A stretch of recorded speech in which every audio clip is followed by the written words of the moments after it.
Hello dear students, how are you? I hope that all are fine and healthy. मैं Pintu sir, English faculty, आप सभी बच्चों का success academy YouTube channel पर हार्दिक स्वागत करता हूं। जैसा कि बच्चों आप लोग जानते हो कि अभी भी देश में कोई भी कोचिंग्स, ट्यूशन्स, स्कूल्स, कॉलेजेस खुलने का परमिशन नहीं है और इस वजह से पिछले कुछ महीनों से क्लासेस बंद होने के कारण सभी बच्चों के पढ़ाई में काफ़ी बाधा आई है। इन सभी मुद्दों को नज़र में रखते हुए मैंने आप सभी के लिए इस YouTube चैनल की व्यवस्था किया है, जिस पर से आप लोग को घर बैठे आराम से ऑनलाइन पढ़ाने की व्यवस्था की जा सके, जिसमें से खास करके 12th के बच्चे जिसे नेक्स्ट ईयर एग्ज़ाम भी देने हैं लेकिन उनका सिलेबस काफ़ी पीछे रह चुका है। तो इन सारे मुद्दों को फिर से आगे बढ़ाने के लिए मैंने ऑनलाइन क्लास शुरू किया है, जिसमें से आपको 12th के सारी जानकारी दी जाएगी। 12th में इंग्लिश में क्या पढ़ना है, ग्रामर में क्या पढ़ना है, ये सारी बातों को बताया जाएगा। तो जैसा कि चले हम चलते बताते हैं कि मैं पिंटू सर, जो कि अपना एक क्लास है जिसका नाम है इम्पैक्ट इंग्लिश जोन, जिसका पहला ब्रांच आशानगर और दूसरा ब्रांच धनेश्वर हाट प्रोफेसर कॉलोनी में है। तो ऑनलाइन क्लास की व्यवस्था की आवश्यकता क्यों पड़ती है? आज का समय टेक्निकल है, टेक्नोलॉजी का है, तो हर बच्चे चाहते हैं कि मुझे अच्छी से अच्छी फैसिलिटी प्रदान की जाए, जिसमें से ऑफलाइन के साथ साथ ऑनलाइन की भी व्यवस्था हो। तो ऑनलाइन क्लासेस का सबसे बड़ा फैसिलिटी ये है कि वैसे बच्चे जो अगर क्लास एब्सेंट कर गए हों, क्लास छूट गया हो, तो उस छूटे टॉपिक्स को फिर से कवर करने के लिए, फिर से पढ़ने के लिए ऑनलाइन क्लास में जुड़ सकते हैं, ताकि जो क्लास छूट चुका है वो फिर से उसका क्लियर हो जाए। साथ ही साथ लॉकडाउन की स्थिति बने रहने के कारण घर पर रह करके पढ़ाई करना, सुरक्षित रहना, ये भी मायने रखती है। अतः ऑनलाइन की व्यवस्था से बच्चे घर पर रह करके पढ़ाई भी कर सकते हैं। तो चलिए मैं लेक्चर 1 के अनुसार आज का टॉपिक शुरू करता हूँ कि सबसे पहले बच्चों ये जान लो कि 12th के सिलेबस के अनुसार आपको पढ़ना क्या है। तो 12th में जनरली आपको इंग्लिश में 2 पार्ट्स आते हैं, जिसमें से आपका जो पहला पार्ट है वो आता है ग्रामर का और जो दूसरा पार्ट है आपका बुक का। तो चलो हम पहले बात करते हैं बुक्स का, अर्थात लिटरेचर। तो बुक्स में जनरली आपके 2 पार्ट होते हैं। पहला पार्ट हो गया स्टोरी और दूसरा पार्ट हो गया पोइट्री, जिसे मैं आगे बारी बारी पढ़ाऊँगा। लेकिन हम चर्चा करते हैं पहले ग्रामर पर, क्योंकि ग्रामर में क्या है कि ग्रामर को 2 व्यू से पढ़ा जाता है, जिसमें से पहला व्यू जो आपका है वो 12th लेवल और दूसरा वही है कॉम्पिटिटिव एग्जाम्स। तो ग्रामर के अनुसार बहुत सारे चैप्टर्स हैं, जिसमें से कुछ चैप्टर्स 12th के लिए काफ़ी इंपॉर्टेंट है, लेकिन कुछ ऐसे भी चैप्टर्स हैं जो 12th के लेवल के अनुसार हाई लेवल पर अगर पढ़ा जाए तो वो आपका होता है बैंकिंग, रेलवे, एसएससी और डिफेंसेस, ये स्टेट गवर्नमेंट एग्जाम्स।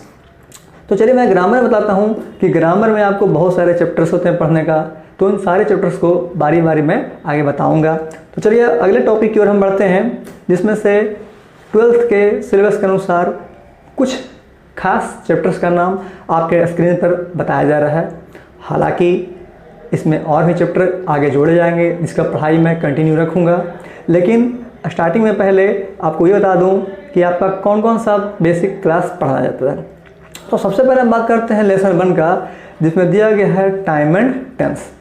तो टाइम एंड टेंस मतलब समय और काल, ये दोनों क्या होते हैं, इसका यूज क्या है पढ़ने का, कैसे क्वेश्चन को डील किया जाए, किसी सेंटेंस को कैसे पहचाना जाए कि टेंस का है या टाइम का है, और टाइम कितने तरह के होते हैं, कैसे अप्लाई होते हैं, ये सारे डिस्कशन हम टाइम एंड टेंस चैप्टर में आगे करेंगे।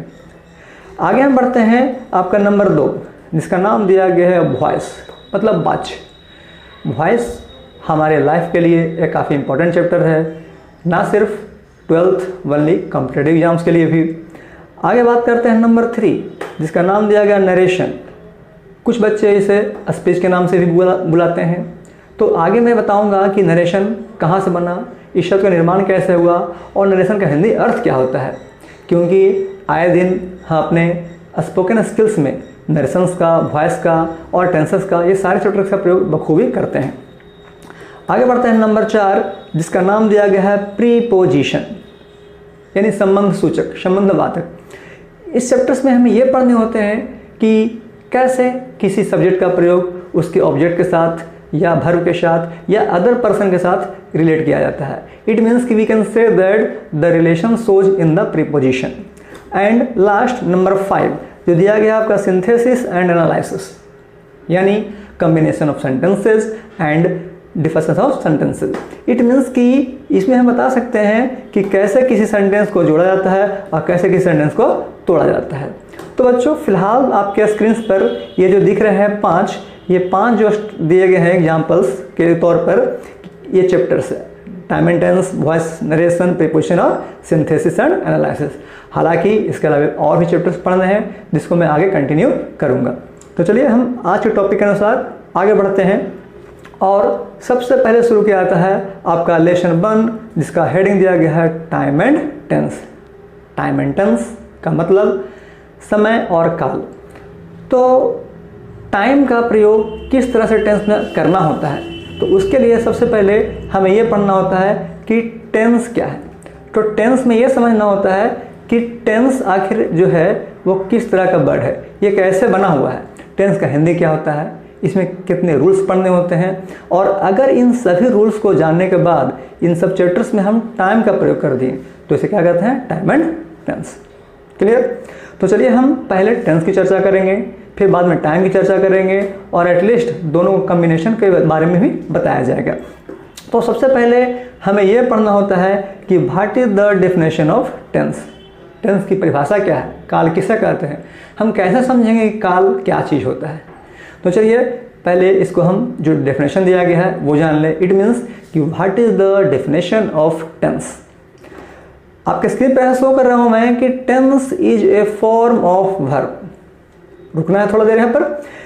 सबसे पहले हम बोलता है वर्ब। वर्ब क्या है, यानी क्रिया क्या है, हमको क्रिया के बारे में समझना होगा। तो क्रिया को हम काम भी कर सकते हैं। जैसे अभी मैं आपको पढ़ा रहा हूँ, पढ़ाना क्या हुआ, एक वर्ब हुआ, एक क्रिया हुआ। आप बच्चों पढ़ रहे हैं, ये क्या हुआ, एक वर्ब हुआ। इट मीन्स कि we can say that run, play, sing, eat, anything, that is called verb. लेकिन इतना से काम नहीं चलेगा, हमें इसमें और जानकारी लेनी होगी कि वर्ब्स क्या होते हैं, कितने प्रकार के होते हैं और उन सभी टाइप्स का कौन कौन से टेंस में प्रयोग करना होता है।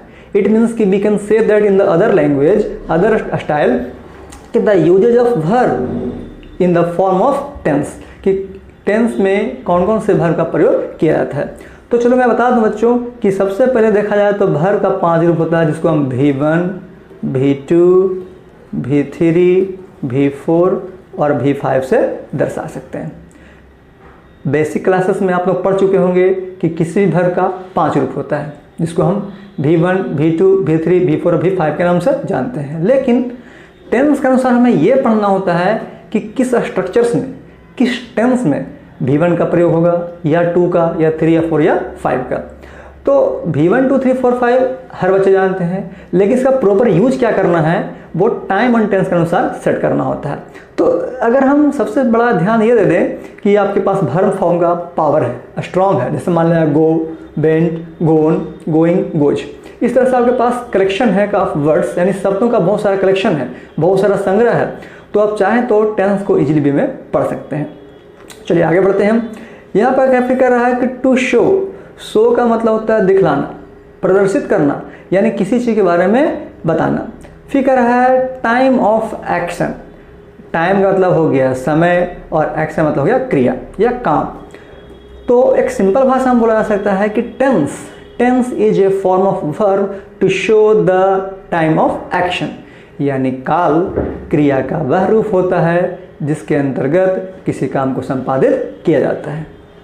या फिर दूसरे भाषा में हम कह सकते हैं कि अगर किसी समय में कोई काम पूरा होता है तो उस समय को ही हम टेंस अर्थात काल कहते हैं। चलिए इसको हम कुछ एग्जाम्पल के तौर पर समझें कि किस तरह से टेंस में सेंटेंस रहते हैं और टाइम एंड टेंस के सेंटेंस रहते हैं।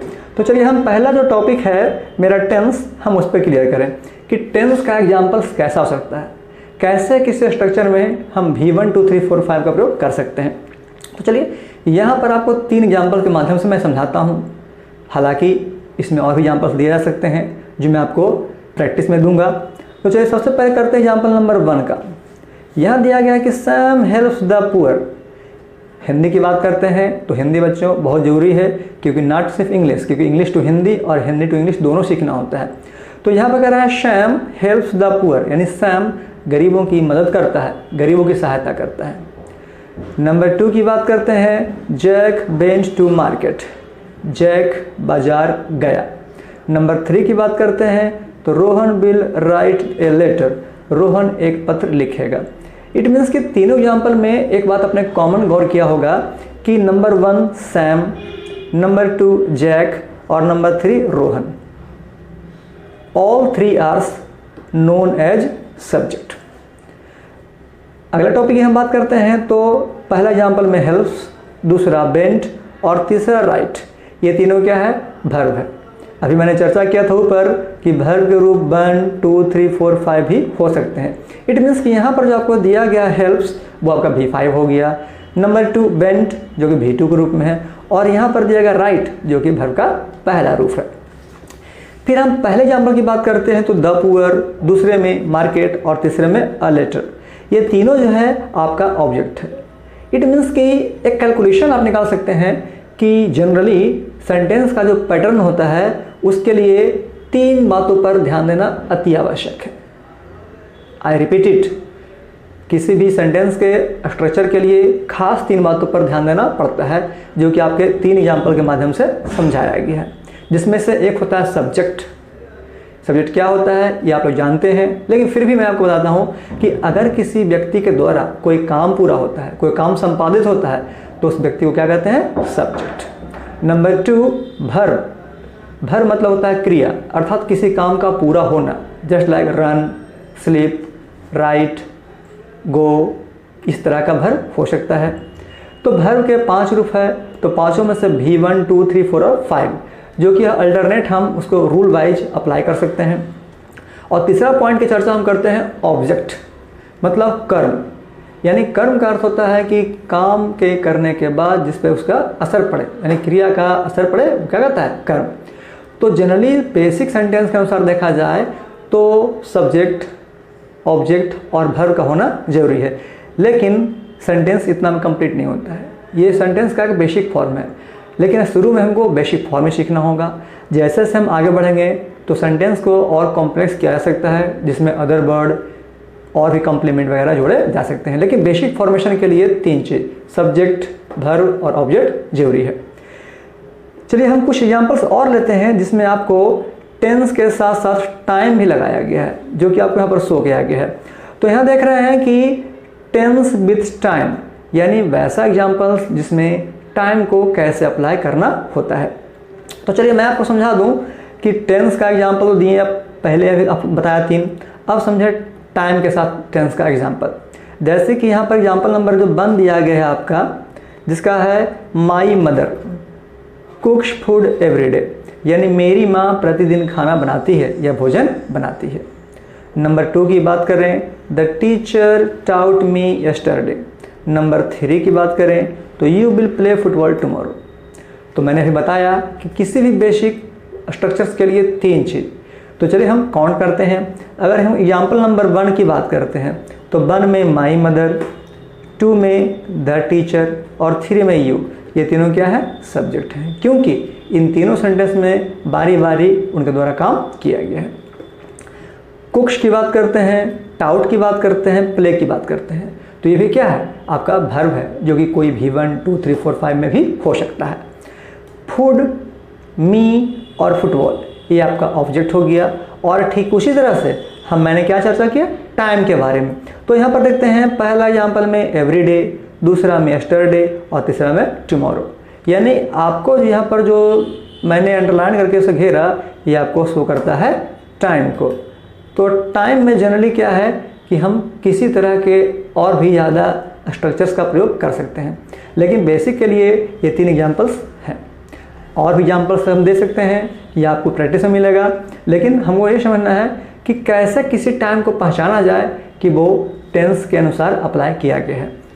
तो इसके लिए हमें अगले टॉपिक पर चलना पड़ेगा, जिससे हम कह सकते हैं टाइप्स ऑफ टेंस, यानी टेंस के भेद, टेंस के प्रकार, यानी कैसे समझ सकते हैं कि टेंस कितने तरह के होते हैं। तो जनरली जान लीजिए कि जो टेंस होते हैं वो आपके होते हैं टोटल 3 तरह के। जो कि आपको यहाँ पर शो किया गया है name wise. Number 1 present, number 2 past और नंबर 3 फ्यूचर। जनरली बच्चों आप इन सभी का हिंदी जानते हैं, लेकिन इन सब का क्राइटेरिया क्या है, आइडेंटिफिकेशंस क्या है, कौन से टेंस में कौन सा स्ट्रक्चर अप्लाई करना है और साथ में कौन सा टाइम अप्लाई करना है, इसके लिए आपको बारी बारी से टेंस पढ़ना होगा। तो चलिए मैं हिंदी की बात करता हूँ। हालांकि हिंदी इसको खास मतलब नहीं है, लेकिन नॉलेज के लिए सीखना जरूरी है। पर आपका दिया गया है पहले प्रेजेंट टेंस। प्रेजेंट, तो प्रेजेंट का मतलब होता है वर्तमान काल। वर्तमान काल यानी कि वैसा काम जो अभी चल रहा है। दूसरा होता है पास्ट टेंस भूतकाल और तीसरा होता है फ्यूचर टेंस भविष्यत काल। तो चलो एक छोटे से एग्जाम्पल के माध्यम से हम समझ सकते हैं कि प्रेजेंट, पास्ट और फ्यूचर क्या होते हैं। एज फॉर एग्जाम्पल, मैं अभी पढ़ा रहा हूँ, ये क्या हुआ, अभी वर्तमान समय में काम जारी है। मैं कल पढ़ाया था, ये काम पूरा हो चुका, समाप्त हो चुका, और आने वाले समय में कल परसों या और भी नेक्स्ट दिन मैं पढ़ाऊँगा, वो क्या हुआ, फ्यूचर का। चलिए समझिए कि छोटे से एग्जाम्पल के माध्यम से कि कैसे समझेंगे कि कोई टेंस किस तरह से टेंस प्रेजेंट के, पास्ट के, फ्यूचर के हो सकते हैं। तो चलिए मान लिया जाए कि मैं मानता हूँ कि आज मेरा हो गया 6 जून, कल आने वाले दिनों में होगा 7 जून, लेकिन जो कल मैं पढ़ा चुका वो आपका हो गया 5 जून। तो देख रहे हैं कि 5 जून जो कि कल समाप्त हो चुका, 6 जून जो कि आज प्रेजेंट में चल रहा है, अभी ख़त्म नहीं हुआ, और 7 जून जो आने वाले समय में होगा। इट मीन्स कि वैसा काम जो पहले समाप्त हो चुका है, वो खत्म हो चुका है, वो आपका आता है पास्ट के अंतर्गत। जैसे 5 जून कल समाप्त हो चुका, अब ये समय दोबारा आने वाला नहीं है। हाँ 5 जून आएगा, लेकिन वो ईयर है 2020, वो वापस नहीं आएगा। तो जो काम खत्म हो चुका वो आया पास्ट के अंतर्गत। अभी आज का जो समय चल रहा है वो है 6 जून, तो इस 6 जून को हम समझेंगे प्रेजेंट के माध्यम से। और 7 जून जो अभी नहीं खत्म हुआ है, नहीं भी आया है, बल्कि कल आने वाला है, तो जो आने वाला समय रहेगा उसको हम दर्शाएंगे फ्यूचर से। तो बच्चों यहाँ पर मैंने आपको 3 एग्जाम्पल दिया, वो बेसिक एग्जाम्पल है कि 5 जून, 6 जून और 7 जून। ये सिर्फ टेंस को समझने के लिए है। तो इस तरह से हम क्या समझें कि टेंस के कितने टाइप्स, 3। पहला प्रेजेंट टेंस वर्तमान काल, दूसरा पास्ट टेंस भूतकाल और तीसरा फ्यूचर टेंस भविष्य काल। अब इसके बाद हम अगले टॉपिक्स की ओर बढ़ते हैं, जिसमें से सबसे पहले हमें ये पढ़ना होगा कि प्रेजेंट टेंस क्या है। प्रेजेंट को हम कैसे समझेंगे, तो प्रेजेंट को समझने के लिए सबसे पहले इसका डेफिनेशन की चर्चा करनी होगी। इसका डेफिनेशंस क्या होता है, क्योंकि किसी भी ग्रामर के चैप्टर्स में सेंटेंस को समझने के लिए, उसके पैटर्न को समझने के लिए उसका डेफिनेशन जरूरी है। तो चलिए हम पहला टॉपिक की बात करते हैं, जिसका नाम दिया गया है प्रेजेंट टेंस, यानी वर्तमान काल। इस वर्तमान काल को समझने के लिए एक सिंपल से यहाँ पर दिया गया आपके स्क्रीन पे इसका डेफिनेशन कि द टेंस विच शोज, यहाँ देखिए खास बात जो आपको अंडरलाइन किया गया है, जो दिया गया क्या, the action of the present time. यानी इस पैटर्न को आप याद रख ले तो प्रेजेंट का डेफिनेशन आपके लिए बिल्कुल आसान हो जाएगा। यहाँ ध्यान दें, एक्शन मतलब क्रिया, कोई काम का होना, प्रेजेंट वर्तमान, टाइम समय, यानी इतने के माध्यम से हम चाहें तो एग्जाम्पल को समझ सकते हैं कि अगर किसी व्यक्ति के द्वारा कोई वर्तमान समय में यानी जारी रहे समय में काम होता है तो वैसे काम को क्या कहते हैं, present tense. In English the tense which shows the action of present time is called present tense. यानी वर्तमान समय में जारी होने वाले काम के लिए, चलने वाले काम के लिए प्रेजेंट टेंस का प्रयोग करते हैं या प्रेजेंट टेंस कहा जाता है। चलिए इसको हम कुछ एग्जाम्पल के माध्यम से समझें कि कैसे समझेंगे कि प्रेजेंट का है या पास्ट का या फिर फ्यूचर का है।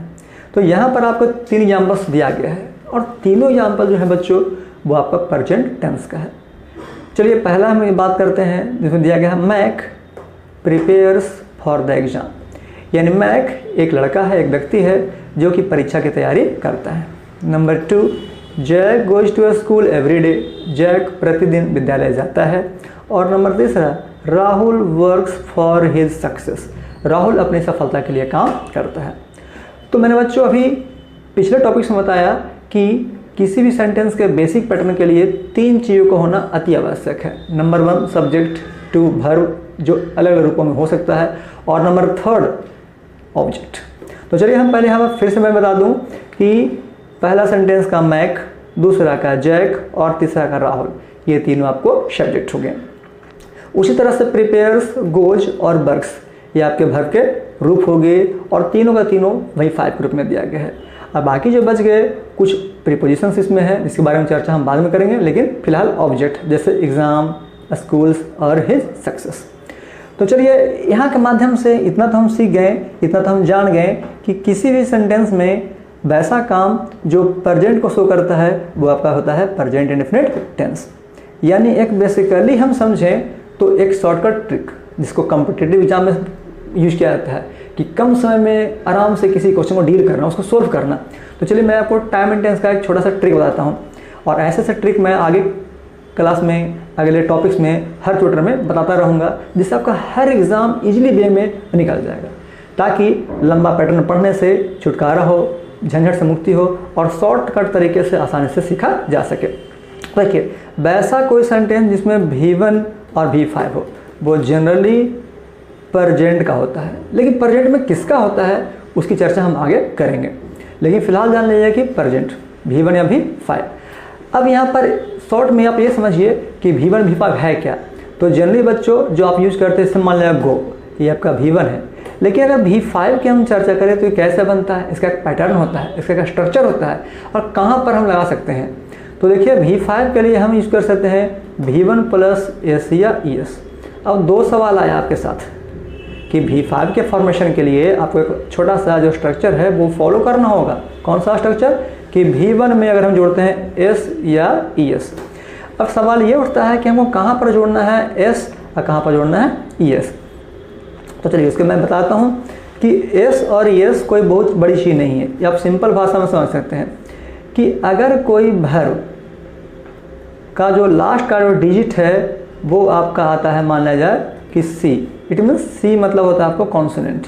तो कॉन्सोनेंट वाले सेंटेंस में आपका जुड़ता है S और जैसे जुड़ता है S वो बनता है V5। उसी तरह से अगर कोई वर्ब का जो लास्ट लेटर है वो आता है V, तो V नहीं बल्कि वॉवेल AEIOU, तो ऐसे पैटर्न में हम जोड़ते हैं ES, तो जाकर बनता है आपका V5। यानी यहाँ से हम समझ सकते हैं कि दो पैटर्न, वर्ब में अगर लास्ट का जो मीनिंग है, किसी भी वर्ब का जो लास्ट का मीनिंग है वो कॉन्सोनेंट आ रहा है तो उसमें क्या जोड़ेंगे S, और अगर किसी वर्ब का जो लास्ट का मीनिंग है वो आ रहा है वॉवेल तो क्या लगाएंगे ES।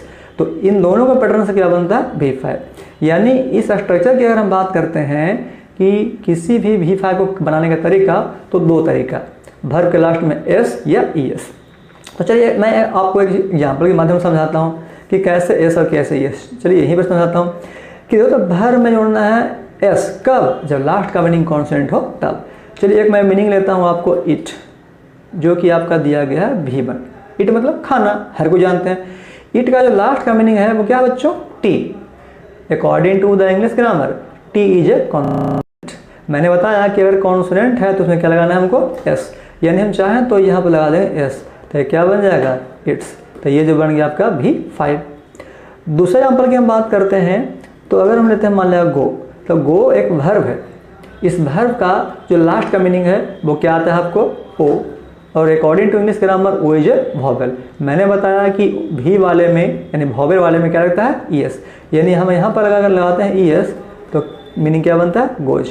तो ये भी आपका क्या बन गया V5। यानी इस माध्यम से हम समझ सकते हैं कि किसी भी V1 और V5 को कैसे बनाया जाता है। तो चलिए हम अब चर्चा करते हैं कि इसका नोट्स, जो कि आपके स्क्रीन पर शो कर रहा है पर नोट्स है क्या, नोट्स को क्या पढ़ना होता है। तो समझिए कि नोट्स है क्या। नोट्स का मतलब होता है कुछ खास इंपॉर्टेंट बातें जो कि मन में याद रखना है। ये खास पॉइंट्स आपको हर एग्जाम में क्वेश्चन को सोल्व करने में, क्वेश्चन को पहचानने में, उसे डील करने में काफ़ी हद तक सहायता देगा। तो यहाँ पर दिया गया है नोट्स में कि बेसिक आइडेंटिफिकेशन। चलिए हम चर्चा करते हैं आइडेंटिफिकेशन के बारे में। पहले आइडेंटिफिकेशन का मतलब होता है पहचान, यानी कैसे किसी पैटर्न को पहचानना है कि वो किस टेंस के अंतर्गत आता है, या कैसे हम पहचानेंगे कि कौन सा दिया गया वाक्य किस टेंस के अंतर्गत आने वाला है। लेकिन आप ध्यान दें यहाँ पर आपका दिया गया है बेसिक। बेसिक का मतलब होता है आधारभूत, आधारित, यानी परमानेंटली। तो यहाँ पर देख रहे हैं कि basic identification of present tense. तो प्रेजेंट टेंस का जो बेसिक पहचान है, जो आधारभूत पहचान है वो क्या है। तो यहाँ पर नोट्स में आप देख रहे हैं कि basic identification of present tense, यानी कैसे किसी सेंटेंस को हम पहचान लेंगे कि वो प्रेजेंट टेंस का है। तो चलिए मैं आपको एक बेसिक देता हूँ आइडेंटिफिकेशन ग्रुप में कि वैसा कोई भी हिंदी का वाक्य जिसके लास्ट में है, हो, हूँ और हैं, ये 4 टॉपिक दिया रहे तो ऐसे वाक्यों को हम क्या मानते हैं? प्रेजेंट का basic identification. I repeat it, पहला है, दूसरा हो, तीसरा हूँ और चौथा हैं। ये 4 ऐसे टॉपिक्स हैं जिसके माध्यम से सिर्फ और सिर्फ प्रेजेंट के बारे में जानकारी मालूम की जा सकती है। ध्यान रहे बच्चों कि यहाँ पर जो मैंने बेसिक पहचान दिया है वो सिर्फ प्रेजेंट का है, ना कि पास्ट का और ना ही फ्यूचर का। हालांकि आगे प्रेजेंट में मैं ये बताऊंगा कि प्रेजेंट में तरह तरह के और पार्ट्स होते हैं, तो हर पार्ट्स को पहचानने के लिए एक ही मुद्दा है, एक ही चीज़ है, बेसिक आइडेंटिफिकेशन। अगर हम बेसिक की बात कर लेते हैं, आइडेंटिफिकेशन की बात करते हैं, तो है, हो, हूँ और हैं, इन 4 चीज़ से हम ये पता कर सकते हैं कि दिया गया वाक्य किसका है, तो केवल प्रेजेंट का। यानी बहुत सारे वाक्यों को मिलाकर दिया जाए और आपको ये बोला जाए कि translate into English, do into English, तो कैसे आइडेंटिफाई करोगे, कैसे पहचानोगे कि कौन सा वाक्य प्रेजेंट का है या पास्ट का या फ्यूचर का है? क्योंकि प्रेजेंट में भी बहुत कुछ पढ़ने होते हैं, पास्ट में भी पढ़ने होते हैं और फ्यूचर में भी। तो इस तरह से करते करते अगर हम चाहें तो अगले टॉपिक की ओर हम बढ़ सकते हैं। तो चलिए हम यहाँ से बेसिक पहचान तो हम जान लिए कि है, हो, हूँ और हैं, जो कि बेसिक आइडेंटिफिकेशन है किसका? केवल प्रेजेंट का। तो चलिए अब हम चलते हैं अगले टॉपिक्स की ओर, जिसमें से आपको दिया गया है आपके स्क्रीन पर कि types of present tense. Types मतलब प्रकार या भेद। तो यहाँ पर हमें ये सीखना होता है कि प्रेजेंट टेंस के कितने भेद होते हैं, प्रेजेंट टेंस कितने प्रकार के होते हैं। तो बच्चों मैंने बता दिया कि tense is the most important chapter for every steps, क्योंकि बिना टेंस के हम आगे 12th के नरेशंस, वॉइस, डिग्री ये सब हम पढ़ नहीं पाते हैं, सीख नहीं पाते हैं। एक बेसिकली सीखना, एक कॉन्सेप्ट के साथ सीखना, ये बहुत अच्छी बात होता है बच्चों के साथ। तो मैंने इसी कारण इस चैप्टर्स को थोड़ा डिटेल्स में बता रहा हूँ ताकि बच्चे इसे कवर कर सके, ताकि आगे आने वाले चैप्टर्स जस्ट लाइक वॉइस जो कि फुल और फुलफिल टेंस पर आधारित है, नरेशन की बात करते हैं तो नरेशन काफ़ी इंपॉर्टेंट है, उसका भी जो बेसिक फंडा है, जो बेसिक स्ट्रक्चर्स हैं वो टेंस पे आधारित है। तो चलिए हम बात करते हैं पर प्रेजेंट टेंस का टाइप्स, कि प्रेजेंट में कितने भेद होते हैं। यहाँ पर आपको दिया गया कि देयर आर 4 मतलब 4, there are 4 types of present tense, यानी प्रेजेंट टेंस के 4 भेद होते हैं। वो 4 भेद क्या होते हैं, उसका नाम क्या है, उसका कैसे हम पहचानेंगे, उसका क्या स्ट्रक्चर्स होते हैं, कैसे पैटर्न होते हैं, ये सारी चीज़ जानकारी हम करते हैं। तो चलिए पहले हम चारों का जो नाम है वो जान लें कि जो पहला नाम दिया गया है वो आपका है प्रेजेंट इंडेफिनिट टेंस, जिसको हम सिंपल प्रेजेंट टेंस के नाम से भी बुला सकते हैं। तो प्रेजेंट टेंस जो कि आपका इंडेफिनिट का पहला पैटर्न हो गया। दूसरा आपका है कंटिन्यूअस, जिसे हम इम्परफेक्ट और प्रोग्रेसिव के नाम से भी जान सकते हैं। आपका जो तीसरा पैटर्न है जिसको बोलते हैं प्रेजेंट परफेक्ट टेंस, और जो लास्ट पैटर्न है प्रेजेंट परफेक्ट कंटिन्यूअस टेंस। चलिए नाम के बारे में चर्चा हम फिर से कर लेते हैं। यहाँ पर आप स्क्रीन पर देख रहे होंगे कि शुरू में चारों का लगाया गया है प्रेजेंट। क्यों? क्योंकि जो मैं कैटेगरी बताया कि टेंस 3 तरह का, प्रेजेंट, पास्ट और फ्यूचर। तो मैं पहले प्रेजेंट शुरू किया पढ़ाने के लिए, तो प्रेजेंट पढ़ाने के लिए चारों के नाम के आगे लगाना पड़ता है प्रेजेंट। जबकि हम नाम की बात करते हैं तो पहला हो गया इंडेफिनिट, कंटिन्यूअस, परफेक्ट और परफेक्ट कंटिन्यूअस। तो चलिए बच्चों आज का टॉपिक्स इतना ही रखते हैं। बाकी कल के लिए हमारे चैनल से बने रहें और हमारे चैनल को सब्सक्राइब करें ताकि अगले नोटिफिकेशन के लिए आपको नोटिफिकेशन मिल जाए। और साथ ही साथ जय हिंद, जय भारत।